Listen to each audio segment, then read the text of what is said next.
Dimanche matin, hier, le Kea Trader a montré de façon assez brutale des signes de détérioration. Ça a été constaté par les 9 personnes qui étaient encore à bord et qui travaillaient encore aux opérations de renflouement.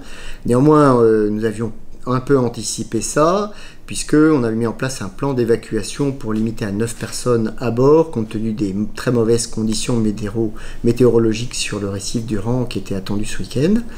9 personnes, c'est-à-dire le nombre de personnes qu'il était possible d'évacuer avec un seul hélicoptère en cas de besoin. C'est ce qui s'est passé, puisque l'équipe à bord a constaté une fissure de plus en plus importante sur la coque du Kea Trader, et donc une société locale d'hélicoptères a évacué ces 9 personnes. C'est un hélicoptère qui a été mandaté par la société de sauvetage Ardente, chargée du traitement du Kea Trader depuis le début.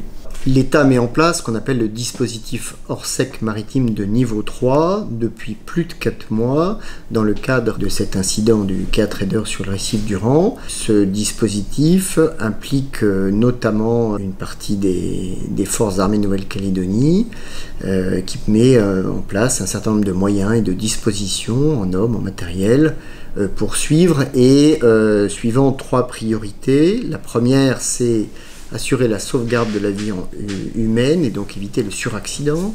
La deuxième, c'est détecter et traiter toute trace de pollution constatée. Et la troisième, c'est assurer que tous les moyens sont mis en œuvre par l'armateur, c'est-à-dire le propriétaire du bateau, pour retirer le Kea Trader du récif du Rang. Hier matin, lorsque le bateau s'est brisé en deux, on a constaté de petites traces autour du bateau, ce qui s'explique assez bien, d'une part parce qu'il restait un peu de gazole pour faire fonctionner les groupes électrogènes du bateau, même si tout le fioul lourd a été enlevé au maximum.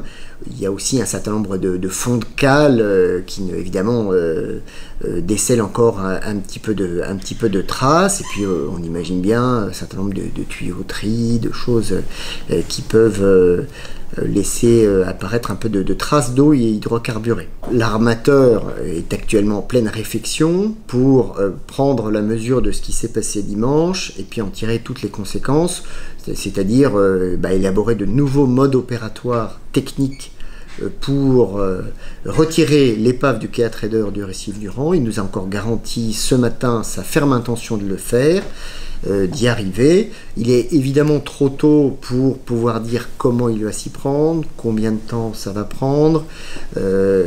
Ça lui appartiendra de communiquer, mais tout le dispositif mis en place par l'État s'emploie à surveiller ça de très près.